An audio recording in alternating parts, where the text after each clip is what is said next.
Afternoon, everyone. Welcome to the County Operations Meeting for May 3rd, 2022. I'm Steve Bradshaw. I'm going to be trying my best to fill in for our chair, Commissioner Marita Davis Johnson, who's a little under the weather at the moment. I'm joined by my distinguished colleague, Commissioner Robert Patrick. Commissioner Patrick, with your indulgence, I'll probably call a few audibles with regard to getting through the agenda. So we'll just play it by ear. But before we get into any of that, I'll welcome any other colleagues who are here and we'll deal with the minutes. So Commissioner Patrick, if you've had a chance to review the minutes, we'll go ahead and dispense with that item. I have. I'd like to make a motion to approve 1544. All right, I will second that motion. Any other comments? Seeing none, all those in favor, please signify. Aye. The minutes are approved. So if the administration's prepared, I think what I want to do is drop down into the heart of the agenda, specifically to the new purchasing items. And let's see if we can go ahead and dispense with those. And then we'll circle back to the remaining agenda items. So if purchasing is prepared, we'll hear the story on item 1456.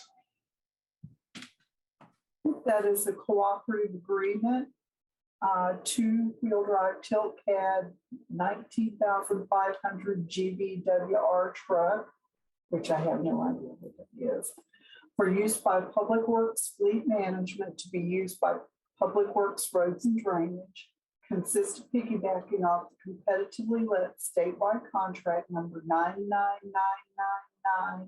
99999-001-SPD 0000155 to purchase one two-wheel drive tilt cab 19,500 GVWR to help with repairing and or replacing road signs throughout the county. Awarded to Rush Truck Centers of Georgia, Inc. Amount not to exceed $176,891 and purchasing does recommend to do that. All right, thank you. Do we have anyone here from the user departments who can give us a little more amplification on this item? And if you are here from that department, please identify by using the raise hand feature. I'm not seeing, I don't know if this is Mr. Gordon or I'm seeing no hands raised at this time, sir. Mr. Williams? Yes, sir. You don't have anybody representing the user departments that can speak to this? For the transportation for landscapes, no. Let me find out where we are, Commissioner. All right, while that's going on, I'll defer to Commissioner Patrick. Any questions or comments based on what we've heard so far? Not much, not right now. Okay. Other colleagues, questions? Is this going to be a natural gas truck or a diesel truck? Ms. Horner, do you know the answer to that? Or are we standing by for the subject matter experts?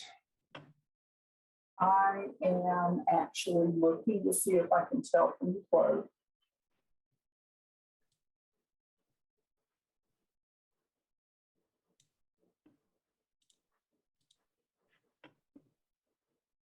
I cannot. Okay. Commissioner Terry, do you have anything further? No, that was the only question I had. Okay. Mr. Williams? Yeah, I apologize. I was working on a different item. Could you help me out? 1456. First of the purchasing items. Mr. Gordon. Okay. It appears Mr. Gordon has just joined us. Let me ask him to unmute and start his video. And Director Gordon. There's the great Robert Gordon. Sir, I am here. All right, can you tell us about 1456? Yes, sir, I certainly can. 1456 is a sign truck for the road and drainage department. It kind of a specialized truck. It basically has a scissor lift on it that goes up and then slides out to the side so that then they can stand up on top and drive a signpost in the ground. This is a replacement vehicle. They've had one for many, many years, and this is just a replacement for it. That's what this is for. All right, and Commissioner Terry had a question? Yes, sir. Oh, yeah, I see there's like a diesel version and a gasoline version. So I was just curious which fuel this version was. This one is going to be a diesel. Okay. We couldn't get this truck in an alternative fuel vehicle, a specialized truck, but we could not get it in natural gas, but it would be diesel as opposed to gas. Okay, thank you. All right, any other questions from either committee members or other commissioners? And Mr. Chair, I do have a question. By all means. So just to be, I guess, for some clarity, you have an existing truck, it's broken down, but the intent is to be able to start going through and replacing the, I guess, dilapidated signs, road signs throughout the county? I presume that they're going to use it to put up, yes, they're going to use it to put up signs. Both the sign trucks, we have two of them. Both of them are actually up and running now. This one is just wore out and needs to be replaced. But it is actually running, yes. And they have a new one that's roughly a year old as we replaced the other one first. We did them one at a time, so they're both the same time. We did change the hydraulic system to actually work off the truck. In the past, it had a power pack on the back with a small Briggs & Stratton engine type thing that did it. And now we got it powering off the truck, which is a lot more reliable. But that is the plan. Yes, sir. That's what they'll use it for. I'll go ahead and chime in and let you know that Roads and Drainage certainly does intend to be able to use this the specialized truck, for the replacement of signs and installation of new signs and whatnot. The primary factor that they have that inhibits their progress is really just the quantity and availability of personnel. Have you guys come up with any plan, or will you be making a presentation to us on sort of updating the signage throughout the county? Of course, unincorporated areas that we're responsible for under SDS. Yes, I've got a PowerPoint presentation that I'm ready to provide. Whenever someone wants it, that describes where we're at with signs, sign deterioration, sign replacement, and some of the legal requirements that we have coming out of the Highway Administration as well. Okay. All right. Thank you. All right. Any other questions from BOC colleagues? Seeing none, Commissioner Patrick, if you're prepared to take action, I'll hear a motion. I'd like to make a motion to approve 1456. Okay, I'll go ahead and second that. Any other discussion? Seeing none, all those in favor, please signify. Aye. That motion passes. We'll proceed now to 1468. Ms. Horner. That is an additional purchase, Harley-Davidson FLHTP Electric Line, invitation number 21-101423 for Public Works Fleet Management to be used by police services. Consists of the purchase of 4 additional Harley-Davidson FLHTP Electric Line motorcycles to be used for traffic enforcement and other patrol needs. 4 more motorcycles have been approved in the 2022 budget and are needed to have adequate units ready for deployment. It's awarded to Killer Creek Harley-Davidson, amount not to exceed $94,306.12. And purchasing does recommend the approval of these additional units under the same price, terms and conditions as originally received last year, as it will afford us a purchasing price that is 2021 pricing rather than 2022. All right, thank you. May we hear from the user department, please? I'm just representing the police today. They asked me to make sure I was on this call. Okay. These are replacement motorcycles. We'll be replacing motorcycles that have aged out. Now they will be rotated down into the training fleet they train on the older motorcycles. And then we'll rotate some older ones out from there. But these are just normal replacements. All right, thank you, Director Gordon. Commissioner Patrick. The only question I would have is I remember a similar discussion at a previous jurisdiction years ago. And the question came down to, the intended use of these vehicles. They're primarily intended to be mostly on the roads, correct? No off training, chasing anybody. It's sort of really just traffic patrol type uses. To my knowledge, and I will say they don't tear them up. So I'm pretty sure they're just using it for traffic control. They're not out chasing nobody. Gotcha. We have lost one year before last. I believe somebody hit one of our officers and it totaled a bike. But other than that, they're not getting tore up or anything. So. Okay. Thank you, Mr. Gordon. Yes, sir. All right. Questions from other BOC colleagues? Commissioner Rader. I just wonder, Ms. Gordon, I had heard that Harley Davidson was coming out with an electric bike, and I was wondering if those were yet available with a police package. Not with a police package. The ones that come out with that they've been advertising lately was a pedal assist type bike that's electric. They did make a sort of a dirt bike looking one that we was looking at maybe using on the trails. I was talking to Park and Recs about, but as far as a one with a police package, no, sir, they don't have it yet. All right. Thank you. Yes, sir. Thank you, Commissioner Rader. Any other questions from BOC colleagues? Well, just that I'll send everyone a picture of that electric Harley. It looks pretty tight. Looks pretty cool. You got to do a little test drive. See who wants one.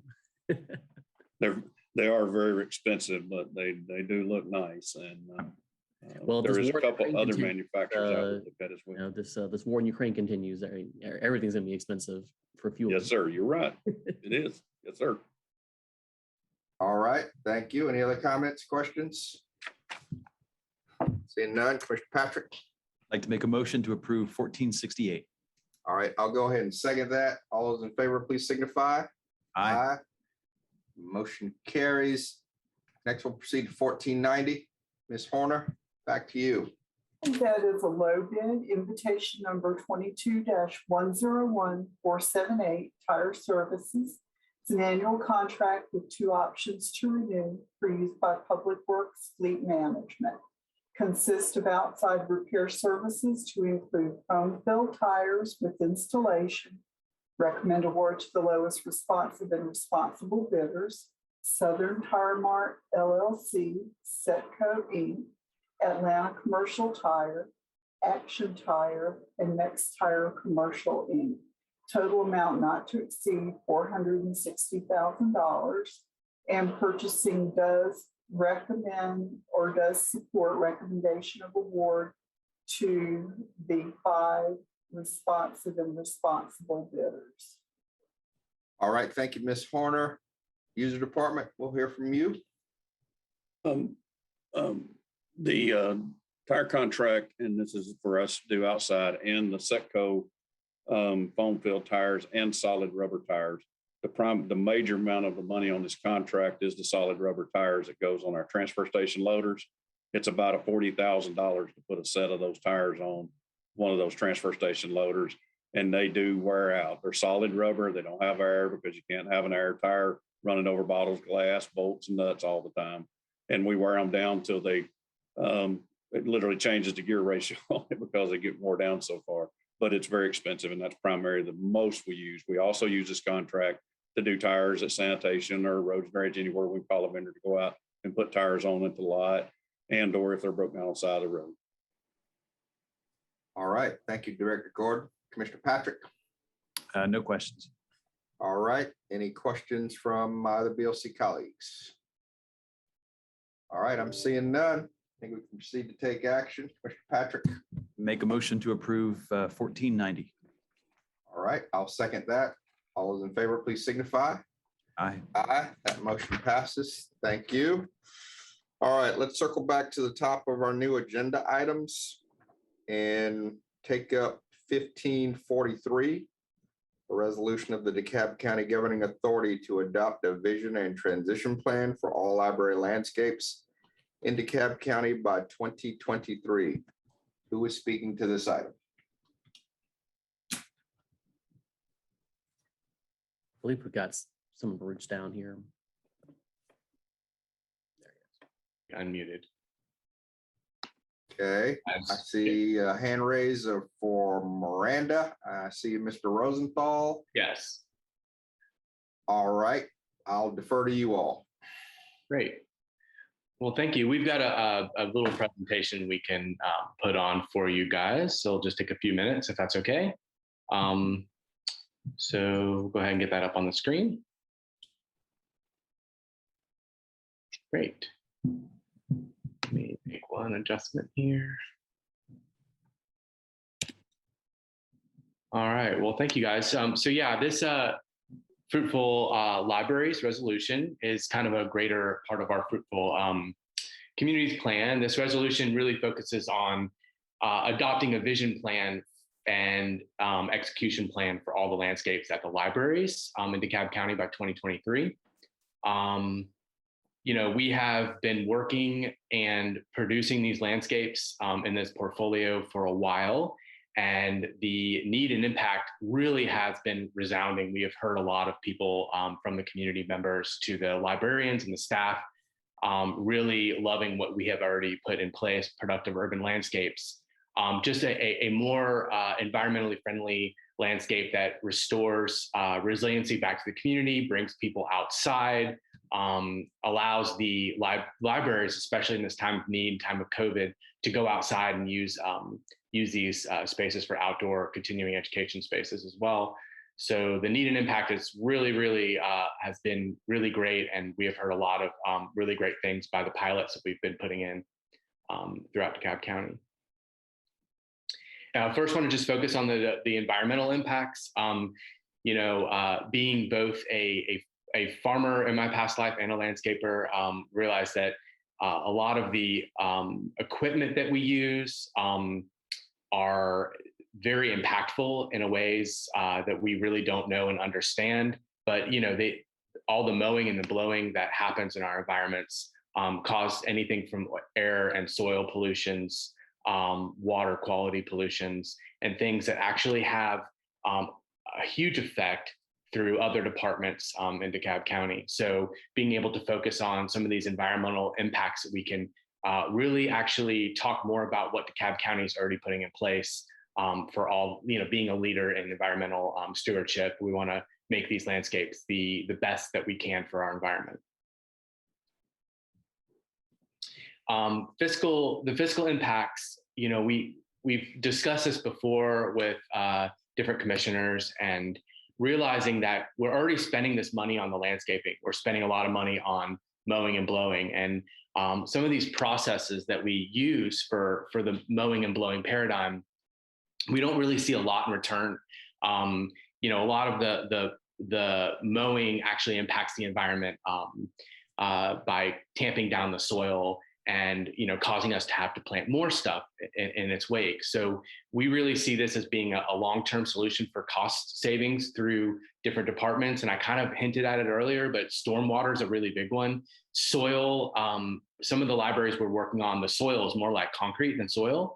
And rebuilding back our soil will be able to save on stormwater management issues and things that affect other departments down the line. So we see this as a big input, and also, you know, the fiscal, you know, impacts that we can have for just this one portfolio. The libraries can actually be a really good example of how we can actually do this with other departments. The community impacts, that's really, you know, you know, as elected officials, you guys really want to focus strongly on your community, and the community has spoken, and they have shown up in ways that we never, ever could have imagined. But these landscapes, because they actually have environmental stewardship programming and all the stuff that is attached to them, these landscapes provide an opportunity for community to actually show up in really beautiful ways by helping out, planting fruit trees. These landscapes also, you know, have some foodscaping in them, like blueberries or apples or pears or peaches or things that actually could be picked off the trees and making that connection back to nature again, which is really impactful. Commissioner Marita Davis Johnson was able to hold all the community town halls over a span of a couple months. And we've heard a lot from the constituents that raises awareness around them wanting to do more outdoor space and more environmental stuff outside. So it's been a really great program. And I think it's impacted the community in ways that I never knew was possible, but it's been very, very rewarding.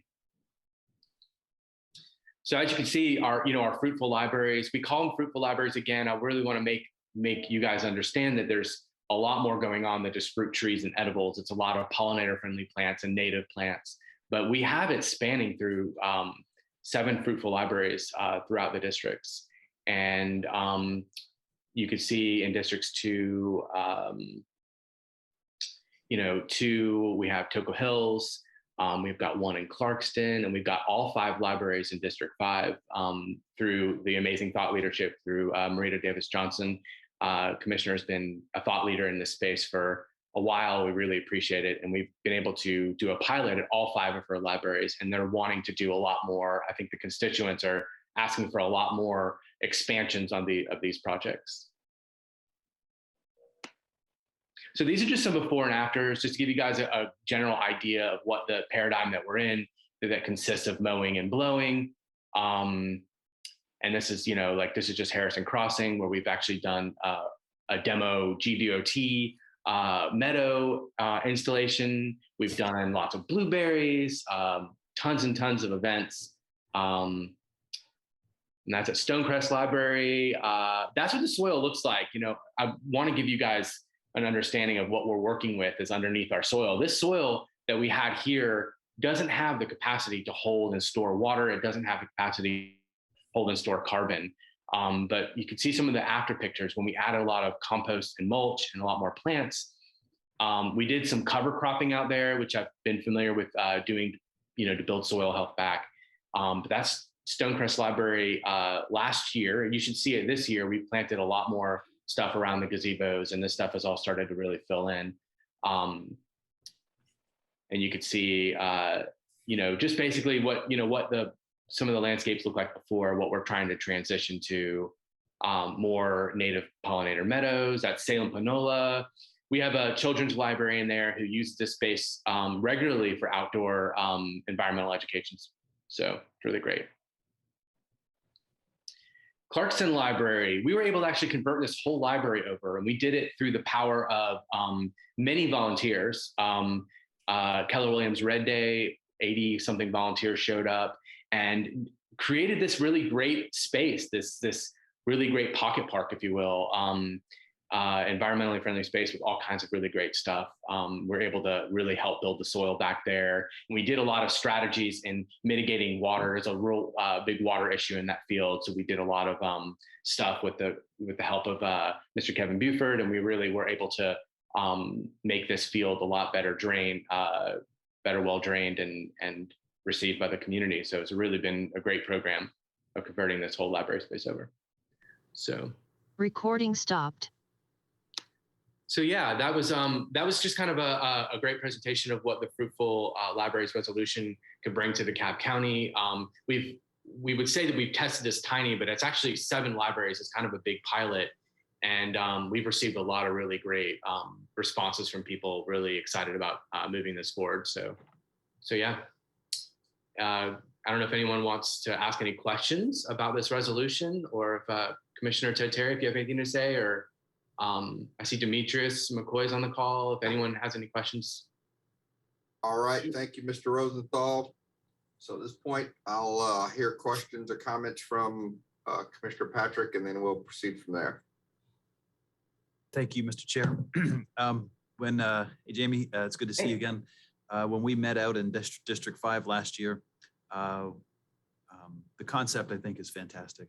One of the questions I had, though, was sort of the idea of design standards that talk about recording in progress, making sure that when it does rain, that stormwater doesn't carry everything, all the mulch, off into the storm drains, as we had seen.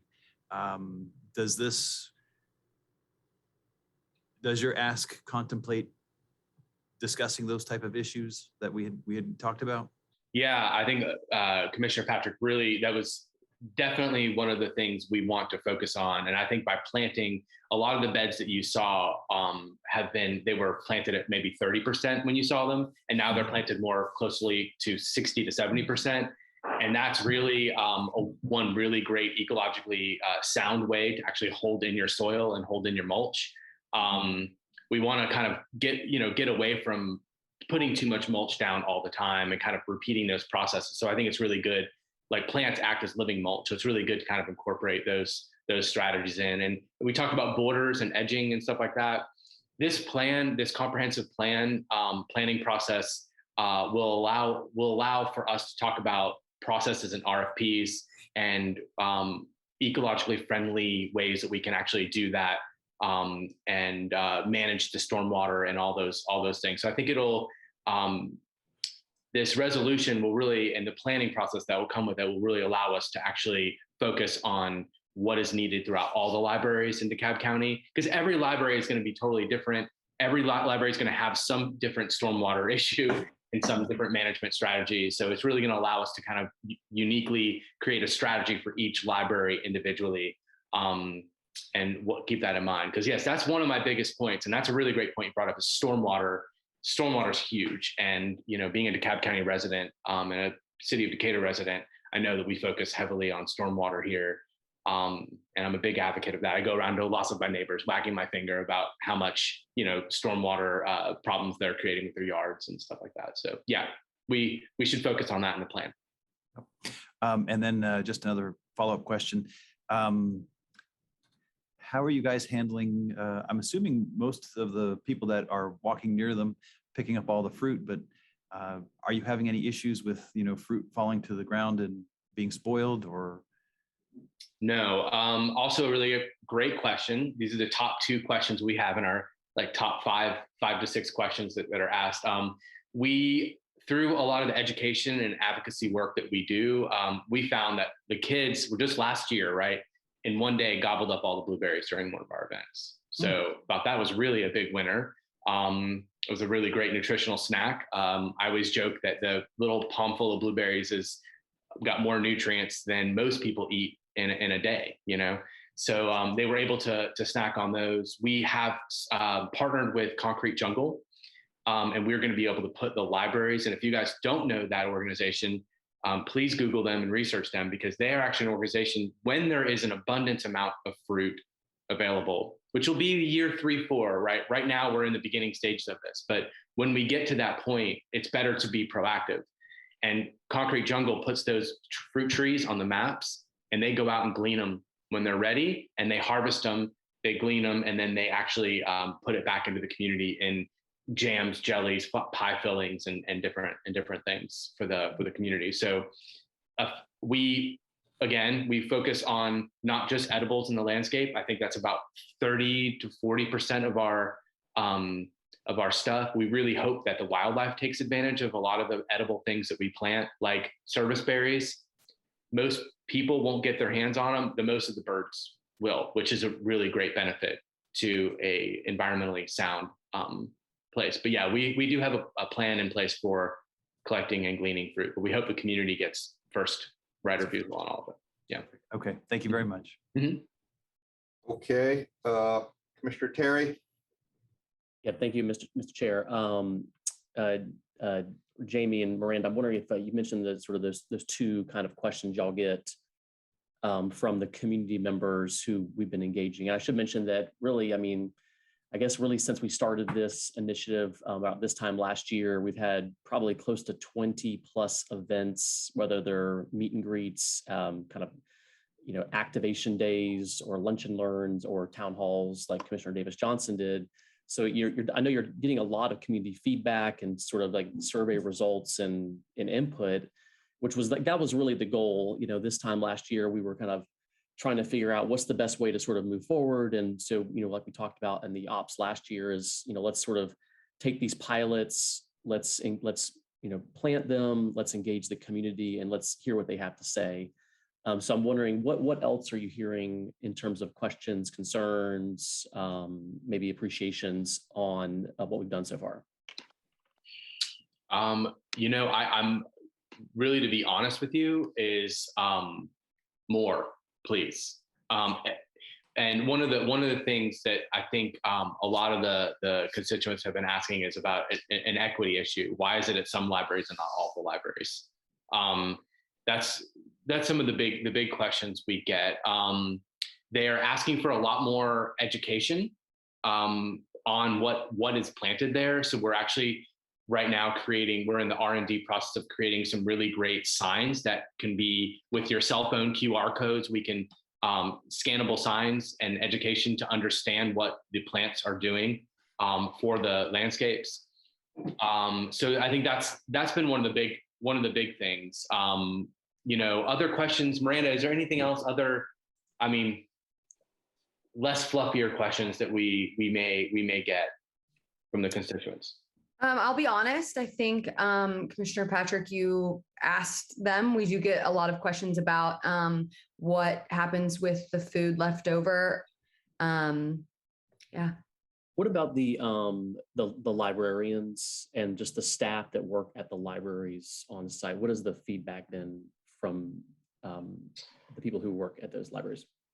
It's been good. I think, there's been a lot of curiosity from the libraries, the library staff, a lot of curiosity, and it's kept us overwhelmingly busy. I mean, our plan was to, plant the gardens and then focus on the education, but it seems that we're getting emails for partnerships, and they want us to partner further with us. They want to open up more opportunities for outdoor learning spaces, because a lot of their patrons are not comfortable with COVID.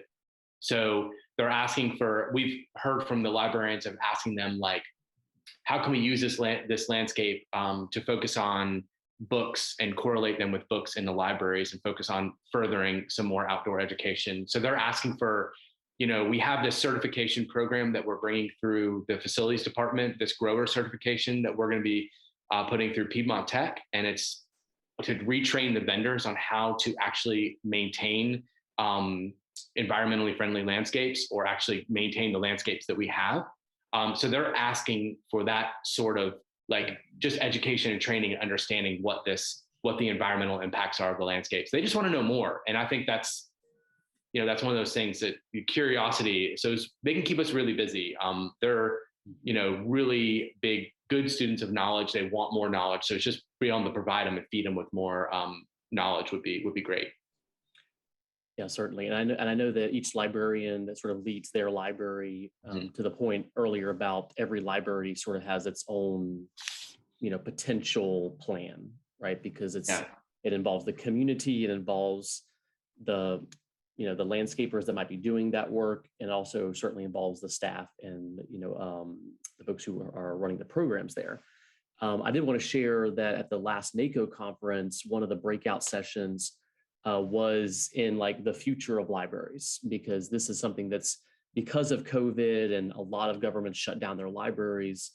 That was the big conversation is, how do we COVID proof our libraries? How do we create the libraries of the 21st century that transcend more than just what it was about knowledge, but sort of expand it to what libraries, I think in a lot of places in DeKalb have become. They become community gathering spots. They become informal after school programs. They've become places for people just to get internet. And I know in Commissioner Davis Johnson's case that she reported that during this last summer with her pavilions that folks were literally, doing their homework at the pavilions or catching, a Zoom call from the Wi-Fi because or getting married Wi-Fi, and getting some berries while they're doing it. And I think, that's to me what sort of struck me, I think, is the most impactful aspect of what we're doing, because when we look at our park system in DeKalb, I mean, we have a tremendously, large park system and a lot of great neighborhood assets and community assets there. And then, of course, we've got libraries. Sometimes they're in parks, sometimes they're sort of standalone. But in essence, the opportunity to turn the landscapes around our libraries into enhanced green spaces. Much like when we have these zoning cases and a developer's like, well, I could just put up some crepe myrtles and some grass.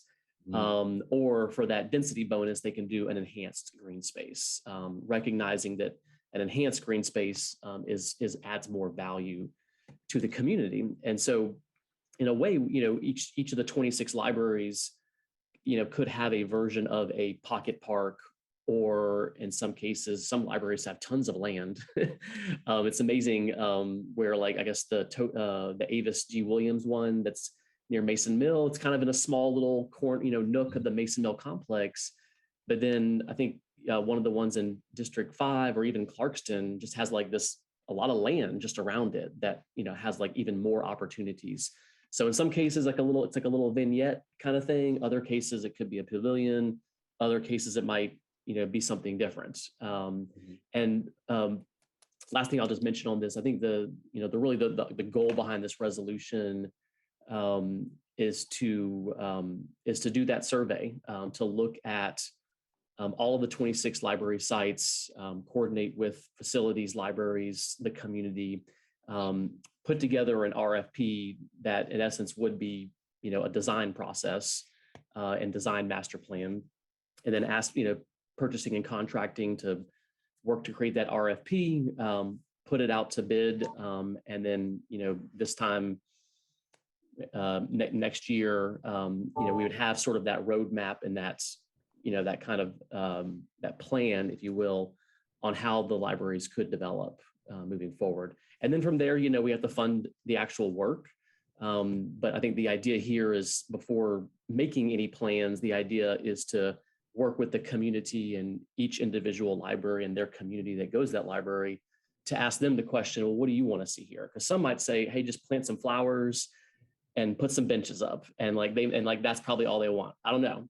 Others, like I know in Clarkston, we heard in that picture of Clarkston, right next to the field is the Clarkson Community Center. And so they have lots of after school programs. They have an early learning center.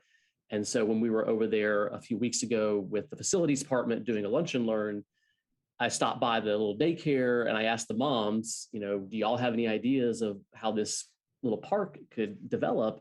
And immediately the moms were like, could you put up a fence? Could we have a little kitty area? Could we, do some more garden beds? They already had all these ideas of things like, could we do this? Could we do that? And it's really exciting, I think, when we give our constituents an opportunity to have a little co-creation in what, is their public asset. This is their library. We always ask them to give input on the inside of the walls, right? Like the library system does a great job of engaging the community on programs that happen inside the walls. This is, activating the outside of the walls and the potential that could be there. All right, thanks, Commissioner Terry. Mr. Rosenthal, have y'all run any numbers on transition cost? That's really what the planning process is gonna be. It's really hard to come up with some of the numbers. So one of the things I'd like to focus on in step one is converting over these landscapes to environmental eco spaces. We don't have to necessarily plant a bunch of stuff right off the bat. One of the first steps we really want to focus on, and that comes with this training that we're launching this year, is going to be switching from the gas-powered equipment to less impactful or, better equipment, right? So that'll definitely help the process, because if we are trampling down the soil less and less over time, then we'll be able to have better soil quality when we go in to do the plantings. So yeah, through the planning process, we're going to be able to get in there and do the per square foot or if we could do it per acre, however we deem to do that, cost for the transitions.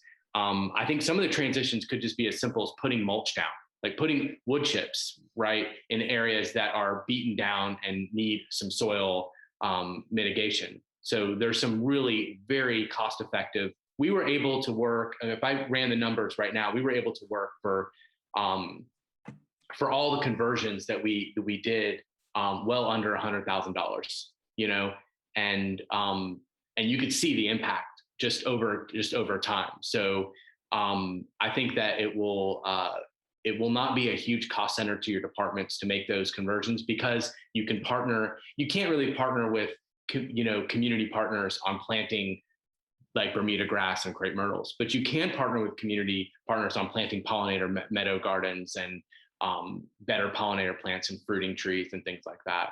So there's a way that we can mitigate the costs. But yeah, so we will be fine tooth comb. I know Mr. Zach Williams is a big money guy and wants to see the dollars, wants to make sure that it makes sense, and I think it will make sense fiscally. So we'll be able to crunch those numbers with the plan. All right, thanks. Mm-hmm. Speaking of which, Mr. Williams, where's the administration in all of this? So we've been observing and admiring the work that Jamie and his team have been doing, and then the leadership of Commissioner Terry and introducing this whole concept. So we're just kind of awaiting further direction. Our teams have been standing shoulder to shoulder, getting training and things like that. So the idea is not only a novel one, but it's a good idea. So there's no issues, and we don't see, at least thus far, any concern with cost. The ongoing maintenance will be, something that we're going to need to ensure that we work through. But the fact is, we have to maintain landscapes anyway. So this is just the type of landscaping. So thus far, I mean, this seems like something we want to continue to support. All right, thank you, Commissioner Terry. Yeah, and then just to follow up on that point. So I think the work that between myself at the library and some of the work at the Mason Mill site and then in District 5 libraries, I think have been a really good exercise of community engagement, education, sort of just saying, here's what this could look like, and hopefully there's more opportunity to do more of it. But where we're at now is, we've kind of done the education and sort of the concept. I think now it's the question is, can we, kind of take it to the next level? And just to be clear, because I know this comes up often. So, what we're talking about here, 26 libraries, a transition plan for each. That's a big project, right? So all of that has to be put into an RFP based on our purchasing, requirements. Going to have to, put out to bid, and then PNC is going to have to, come back and select a vendor ultimately, just like we're doing with the clean energy plan, the equity plan, the trail master plan. So I think this is very much in line with, I think, what is already, I think, a lot of exciting work that's happening with the commissioners. We're, I think, paving the way, so to speak, in the how we actually take a vision to reality. And then one of the aspects that's mentioned in the resolution, which I think really should be part of the RFP, is that we're looking for ways to have appropriate the current landscape budgets be appropriate for the new paradigm. So the goal of the master plan is to find those ways where not only we're adding those benefits to the landscapes, but we're doing it in a cost-effective way. And then, like I said, having that little co-creation, that community-driven approach where we ask the residents, what they want to see. Other than that, I have put in $250,000 of ARP money. I'd like to put in more if we can move some of these plans forward to really jumpstart the program. So not to try to immediately impact our current landscaping budget, but sort of ease us into it, and hopefully that 250,000 will it's been sort of allocated to the facilities department to whether it's new, existing, or maintenance funding for the current sites, and then any ones that might come online in future years. All right, thanks, Commissioner Terry. Any other comments or questions from commissioners? Seeing none, Commissioner Patrick, if you are ready to make a motion, I will entertain it. All right, give me just 1 second. I'll make a motion to approve 1543. I will second. All those in favor, please signify. Aye. Thank you. We'll move forward to 1528, proposed sale of a permanent easement to Atlanta Gas Light of county-owned property located at DeKalb Peachtree Airport. There is no cost to the county. Who is speaking to this item today? I believe Hunter. Mario or Hunter? Mario? Super Mario. Good afternoon. How we doing today? I'm Actually, good. that one was sent to consent for the agenda today. It was? This morning, yes, it was. Okay, well, can staff confirm that? Not that I don't take your word for it, Mario, but can staff confirm that? That's a thumbs up from Mr. Marcus Allen. All right, then we can move on. Thank you. Next is item 1530, resolution to accept GDOT supplemental agreement for federal funding assistance associated with the midfield taxiway improvements, runway incursion mitigation at DeKalb Peachtree Airport. There is no cost to the county. Yes, my deputy Hunter Hines will speak to that. Hunter, the floor is yours, sir. Hey, good afternoon. So with this, we had our runway incursion mitigation project here at the airport. This revision that we're looking to do with the scope of work for the GDOT contract, it includes some unforeseen conflict with some FAA utility cables that required us to move some navigational aid equipment. And with that, there is no, as stated, there is no cost to the county for this revision to that contract. It's just simply the addition of a line item. All right, anything further, Mr. Hines? No, sir. All right, thank you. Questions or comments from Commissioner Patrick? No questions. All right, thank you. Commissioner Rader. Yes, Mr. Hines, can you give us an update on the completion of the project? The project is completed. Okay, so this is just moving lines after the fact, is that? That is correct. All right, so, fill me in a little bit more. These are FAA subsurface communication lines, or? Yes, sir. So this equipment is just navigational for aircraft coming in to land. With it allows them to determine the altitude at which they're coming in at. So we had a new taxiway that was being built, and as it connected to the end of our crosswind runway, the utilities were in the way of the new asphalt that was being paved up to the runway. And so that equipment had to be moved for that purpose. So you've already done the work and this is just to change the contract to reflect it? Is that what you're saying? That is correct. All right. All right, no other questions, thanks. Thank you. Any other questions or comments from BOC colleagues? All right, seeing none, we will move forward. Commissioner Patrick, if you're ready.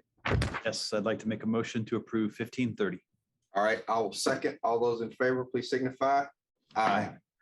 All right, at this point, I think I'm going to defer to Mr. Williams, who approached me with a item situation. So let's address that. And if there's any time left, we'll do the status update.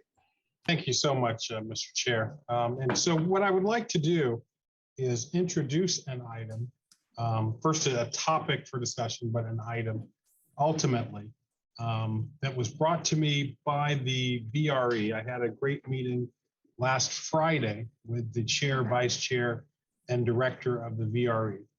And the discussion, as you would well imagine, is about resources and various needs for the VRE to get ready for upcoming elections. And so what I am proposing is presenting an item for a supplement to their budget to the tune of, actually, Mr. Sigler, if you could pull up the document. Order of magnitude, it's $170,000 approximately. That's off the top of my head, so I want TJ to pull it up. What it will allow them to do is bring on 3 key positions, which are at the top of their triage list: a deputy director, I believe an administrative manager, and one other position. And the VRE has explained to me that those are critical positions in order to be successful in managing, organizing and managing the upcoming elections. And so it is our intent and our desire to take funds from contingency. We maintain approximately $500,000 in the contingency or almost emergency reserve, separate. This is separate from our reserves for issues such as these. And so with the committee's endorsement, we would move forward with the developing an item that would authorize a transfer of funds to allow for the hiring of these 3 positions, recognizing that at mid-year, there are additional positions that the VRE is in need of. It's just these were the most critical. So TJ, can you pull it up? You're on mute, TJ. So yes. You're on mute, TJ. I think so. Just give me 1 second. And Mr. Chair, if it's okay, when Mr. Sigler pulls this up, Director Smith, she and of course I can answer any questions. But after my conversation on Friday afternoon with the VRE, I felt it important enough, and we really just got the numbers run this morning in terms of the actual cost, actually between the regular meeting and now. So that's why this was not an item sooner. It's just the time at which this item was presented. So yes, it's $170,000 approximately that would be, and that's prorated for 7 months to hire the 3 positions that are listed in this spreadsheet.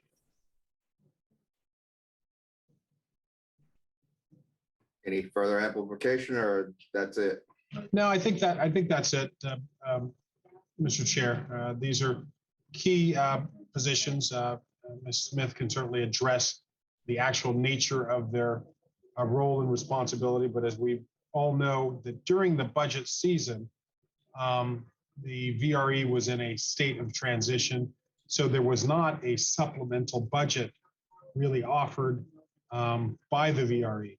So in the development of the 2022 budget, we knew, or we anticipated, that the VRE would come back for additional requests.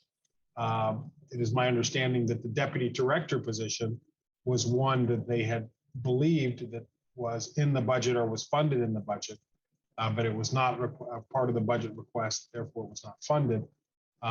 But it is my understanding that they have began recruitment efforts for that position. And as soon as we're able to allocate funding, I believe they would be prepared to make an offer shortly thereafter. I believe they're in that process. That's the information that I have, Mr. Chair. Okay, thanks. Director Smith, if you'd like to amplify anything that Mr. Williams has said. Yes. You're welcome. Glad to have you here. Thank you so much for the opportunity. And I just want to double click in consulting terms on what COO Williams stated. I do have a critical need for the 3 positions that we are requesting funding for today. And one being the deputy director, who we are prepared to extend an offer to as soon as we have the approval. That position in particular is a critical position for the office. We're in the first week of our advanced voting, and we want to have someone hopefully on board for us as we prepare for the general primary on May 24th. And then the other position, the administrative services manager position, would oversee our IT, procurement, and HR functions within the department. So again, as we're looking to assess and scale for the upcoming elections, that is a critical position along with the other support person that was mentioned. All right, thank you. Any other questions or comments from the administration? I have nothing further, Mr. Chair. All right, thanks. Commissioner Patrick? I guess this might fall more under a legal procedural question. Since this wasn't added as a walk-on under the cow, are there any concerns? Are we running afoul of anything, or this is within normal practice? And to be clear, I fully support doing whatever we need to for elections, but I just want to make sure we're good. All right, so Good afternoon, Commissioners. To address the presiding officer's question, you're fine to discuss this here in committee, but the item will need to be added at either a COW or a Board of Commissioners meeting in order to be properly considered and moved on eventually. Okay. So the procedure, I'm sorry, forgive me, Robert, the procedure would be Zach or somebody would walk this item on at the business meeting next Tuesday, and then we could go ahead and take action next Tuesday, or how talk us through this logistics of that. Of course, it's always our preference, Commissioner, that items that are added at a business meeting be deferred where possible to allow. Mine too, but again, understanding here, sir, that the discussion is taking place before the item is added. So I think, Commissioner, in this instance, it would be fine to have it walked on at the business meeting on Tuesday. And then if it was the will of the board, it could be acted upon on Tuesday as well. Okay, thank you. Forgive me, Commissioner Patrick, for interjecting there. Do you have anything further? No, those were my follow-up questions. It's just understanding the process with which it will go through so that we're legally sound. Okay, thanks. Questions from other BOC colleagues? Commissioner Rader. Does this represent the full extent of the Board of Elections proposals for supplemental resources? Or how will that be rolled out to this committee over, the next couple of months, including, I guess, the mid-year budget and then the development of the budget for 2023? So, Commissioner Rader, this does not represent the full request or the full need as articulated by the VRE to meet on Friday. It would be my anticipation to bring additional requests with the mid-year budget. It's just that these were identified, if we were to triage this was the top priority. And, between Friday and early this afternoon, we had, an opportunity to kind of look at these and come up with a funding strategy. But I anticipate at mid-year, there's, I can almost tell you, there's probably 5, maybe more, well, there's a number more positions, maybe.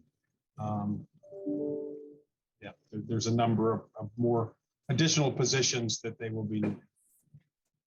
Okay, thank you. Just to the members of the committee, it may be advantageous to invite Ms. Smith and her leadership back again to kind of talk about their strategy going forward over the next year, so that not only do we get, the stepwise type of proposals such as we're getting today, but also a better understanding of the broader scope that they're trying to execute, and get a full appreciation for what that may bring to the county, and in addition, allow us to amplify any priorities that we may have in terms of trying to expand the franchise in DeKalb, increase voter participation, and other factors that, would obviously accrue to the benefit of the county as a whole, but may not be, directly related to the administration of elections. That's other questions or comments from commissioners? Okay, so we've got is there anything further from the administration? No, Mr. Chair. All right, so we got a game plan for how we present this on Tuesday. So I'll leave it up to y'all to make sure that's executed properly and we paint within the lines. Yes. All right. Yes. Mr. Terry. Yeah, I think all that sounds great. I think we just, to the point earlier, if we could just circulate everything, today. And then by the time we get Tuesday, I think everyone will be caught up. But yeah, absolutely. I mean, I think we've spoke about this many times about how important our elections are and how important it is that we have, all of the systems in place and the capacity to address the challenges that I think we're already sort of seeing already in this election cycle. So fully support this, and I'm looking forward to working to make it happen. All right, thank you, Commissioner Terry. Commissioner Rader. I was just wondering, based upon Mr. Williams' presentation and the expectation that the commission may act upon first impression, do y'all have enough information to make a recommendation on the item? Well, technically, we don't have an item. I understand, but I'm just saying that, if we're going to act on, it would be great if there were, some sponsor other than the administration in terms of supporting a particular action. So I don't know if there's any way that, presuming the presentation of supporting documentation, that the committee could express some level of opinion on it. So we can provide an item too. I'm sorry, Zach, go ahead. I was just saying, Mr. Chair, we can provide an item. I think TJ has put something together. We can distribute that. This would be your first time seeing it, of course. So I'll defer back to the law department. I mean, you can give any guidance on that.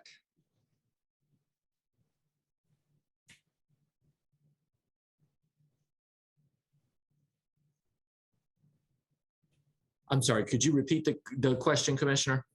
Commissioner Rader, if you would restate. Sure. Insofar as you've just suggested that the commission may take action on first impression, and it sounds as though the first impression that we're currently going to get would be at the meeting or perhaps some time before.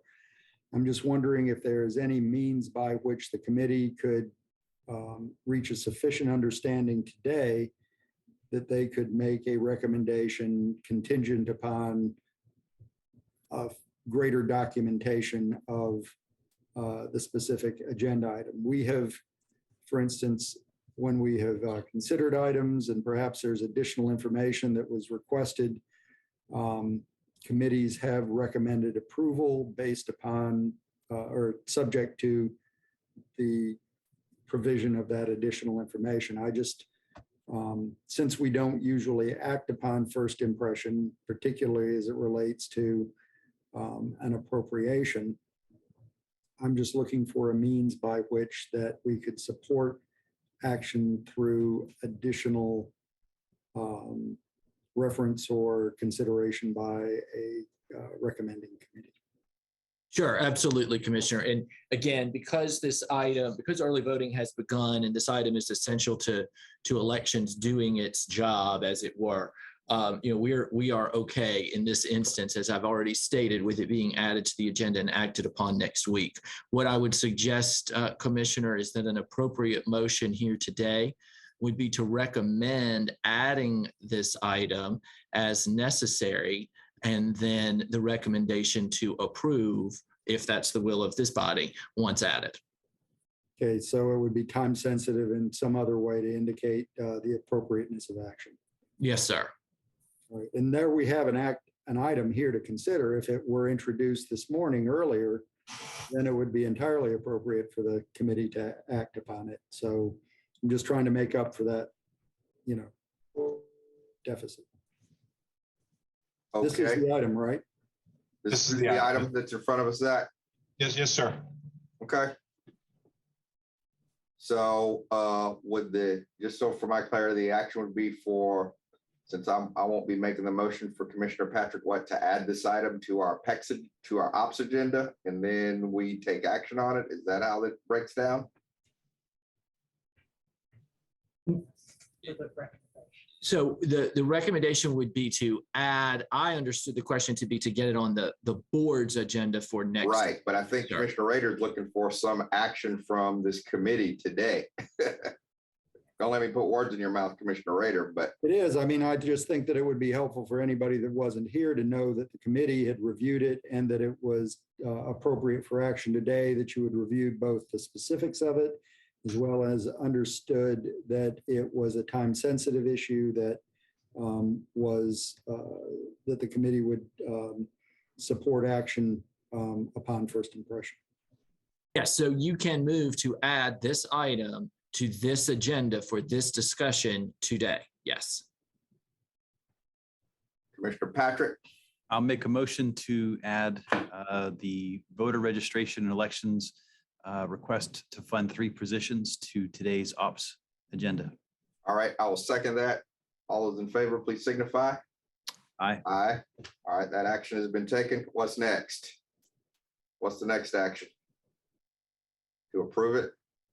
I would suggest that you make a recommendation on the item you've just added. Okay, Commissioner Patrick, I make a motion to recommend approval of the agenda item we just added. and I will second that. Any other comments? Seeing none, all those in favor, please signify. Aye. Thank you, Commissioner Rader. I'm sorry, Mr. Williams, you were saying? Just saying thank you. I apologize for the confusion, but this was one of those things that came to me on Friday and No worries. I mean, there's always a way to work through it, which we've just proven. So thanks, Commissioner Rader, once again. And I think we're on the side of the Angels in terms of taking action on this next Tuesday. So, Yep. Okay, it's 2:07.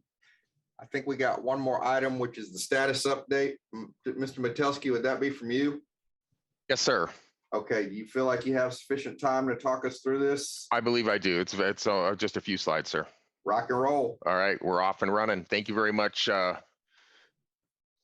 Mr. Chair, and to the committee. I am honored, actually, let me just stop this share. I'm honored to be joined today by 2 folks who actually are the people that do all the work on this particular project. We have Exie Carmichael, who is our 311 call center administrator. Welcome, Exie. And also Achila Kanungo from my team, who is the project manager lead on this. And they are here if there were any questions that I may not be able to answer. So thank you both for all of your excellent work on this project. Sharing my screen, we'll go ahead and move on. I've shown this slide before. These are just the benefits from the county department perspective, the board of commissioner perspective, and the ones you see here on the citizens and constituents, although they will be deriving some value already from business processes that have been re-engineered and a number of things that we've done with this system. The full ramifications of what the citizens will benefit will actually be occurring later on this year or next year when we actually have the citizen portal go up. Where we are at today is phase 1 was completed on August 30th of 2021 when we went live. We transferred all of the incoming calls for code compliance, that should actually say, but code enforcement, code compliance, business licenses, as well as the CEO front desk. Also, overflow calls for sanitation as well as roads and drainage are also being taken by the 311 team. All other calls are completed through the population of a knowledge base form that as a citizen calls in or is transferred to a department, our staff, 311 staff or departmental staff helps facilitate getting that information entered. And then they also can email the county 311 team through our website. Where we're at right now on phase 2 is and you see the completion dates that we're looking at. So most of these are near term. We're working with Ms. Smith and her team on the elections requirements so that we can get elections information also handled by 311. We'll get a quote on that shortly thereafter. We're also working on CEO and COO workflows so that when they receive calls, they can actually be entering things into the system as well.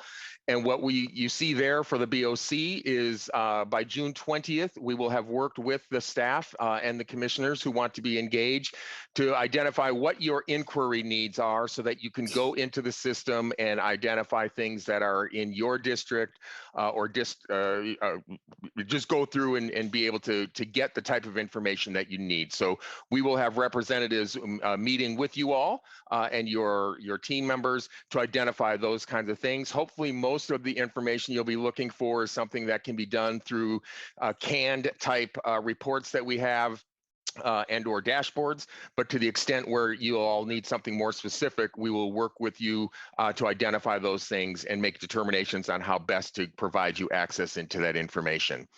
Where the biggest benefit will be derived at the end when this project finishes is with the implementation of the citizen portal. Where we're at on that is identifying what the project scopes are and then working to identify funding in the 2023 budget. Now, one might think, you know what, once we move this thing over to the web and people can, do things on their phones or through the website, that should lower the amount of calls and the call takers and those kinds of things. But what we have learned as we've gone through the process is actually quite the opposite. The more ways you give citizens the ability to engage, actually the more resources that will be needed. So we're working with Mr. Williams and team, of course, as we go through with mid-year and more importantly, looking towards next year, to identify those types of things that we would be adding into the implementation, because at the end of the day, and you see the, let me go back here. You see these points down here in red. What other jurisdictions have identified is the call volume will actually increase there, and then the back end support required in the departments or agencies is also typically going to have to increase, because as we get more ability for the citizens and customers to call in and identify some of the things that are happening, and for us, the county, to be able to work on those things and get them resolved will require resources of different types, whether they be on the phone or, if we all of a sudden are identifying a bunch of potholes and then being able to go out and fix those, just the various types of calls that we might receive, we have to really look at what the actual impacts will be to the county. So the bottom line is we are up and running. We are, Exie and team are doing a fantastic job with training, having gone through training. The folks on the calls are experienced call takers who have been, again, gone through the training that Exie and team have provided. And we are now preparing ourselves as we look at, again, moving forward, making sure that you, the Board of Commissioners, and your team have access into the data that we currently have. And then as we look towards next year, expanding it where we actually fully implement the customer portal, but then again, doing everything we need to support the personnel that might be required and business processes associated with that. So with that, I'll turn over the floor back to you, Mr. Presiding Officer, but Mr. Chair. And if you have any questions, we are happy to answer them. All right, thanks, John. Appreciate that very much. Commissioner Patrick, questions? No questions. All right, questions or comments from other BOC colleagues? Commissioner Terry. Thank you, Mr. Chair. Great update. I'm very excited about the expansion and the new tools. It's very, very encouraging, and I totally agree. Once you start putting it out there, people will just be like, "Oh, great! I got lots of problems. Let me share all of them with you." So I know that's it's kind of like a Pandora's box. Sometimes you sort of open a rock, turn over a rock, and it's like all these things underneath it. I guess maybe just two quick questions. And not try to give you all more volume or not, but I do think we ought to plan just a little bit of kind of advertising or signage in kind of future budgets, just whether it's like putting signs up around the county that are just like, hey, call 311, or some digital ads, and certainly I think we can email out folks sort of all the links and emails and everything to send to. So that's not a problem, but just want to mention that. And then I did bring this up when we were talking about the E911. One of the call center operators had asked me a while back if there was a way in future systems to transfer anyone that comes into E911 that's clearly a 311 call, a way to transfer it into the 311 system. So I don't know if that was something has any ability to do, but it was just brought up because I think people call 911 for 311 issues sometimes. So thank you. Thank you so much for those comments and the questions, sir. Yeah, bottom line is we actually should already today, to be honest with you, have the ability to transfer 911 calls over to 311. Looking at it more broader, is it the easiest way, or do they have to do click this, click that, and do 5 or we will look at exactly how those things are currently set up. I know they're not specifically integrated, so it's like just a call transfer. We will definitely take a look at this. The scope of this project was more about the actual software being used and that kind of thing. So, but as we take those calls, whether they're coming into 911 and quickly being able to divert those or move them, we will definitely take a look at that process and determine if we can make it more effective. All right, thank you. Other questions or comments from BOC colleagues? Seeing now, Mr. Metelsky, anything further? No, sir. Thank you so much for your time. And again, thank you so much, Atchula and Exie, for all of your great work and support. All right, and we don't have to take any action today? That is correct. This was just an update, sir. All right, we appreciate it. All right, before we close this thing out, any questions or comments from anybody else? I think we've exhausted the agenda. Seeing none, I will hear a motion to adjourn. Motion to adjourn. I will second. All those in favor, please signify. Aye. Aye. Thank you. See you at the next one.